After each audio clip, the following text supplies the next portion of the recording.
California Republicans ask Supreme Court to block new congressional map. California Republicans filed an emergency appeal to the U.S. Supreme Court on Tuesday seeking to block the state's new congressional map. The map, drawn by Democrats and passed by voters in November through a ballot measure known as Proposition 50, could allow Democrats to pick up as many as 5 House seats in this year's midterm elections.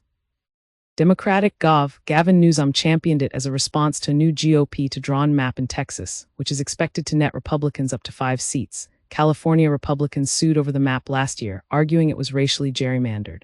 The Justice Department joined the lawsuit, but a federal court rejected the appeal last week, concluding the map was an intentional partisan gerrymander. Republicans have asked the Supreme Court to act by Feb.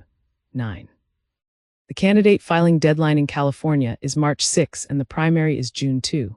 Our emergency application asks the Supreme Court to put the brakes on Prop 50 now, before the Democrats try to run out the clock and force candidates and voters to live with unconstitutional congressional districts, California Republican Party Chairwoman Corin Rankin said in a statement. California's new map represents Democrats' biggest response to Republicans' mid-to-cycle redistricting efforts ahead of the fight for the House majority this fall. At President Donald Trump's urging, Missouri, North Carolina, and Texas enacted congressional boundaries last year. Democrats in Texas had made a similar argument to Republicans in California last year that GOP lawmakers had unlawfully considered race when drawing the state's new map. A lower court briefly blocked the map before the Supreme Court ruled in December that Texas could implement it for the 2026 elections.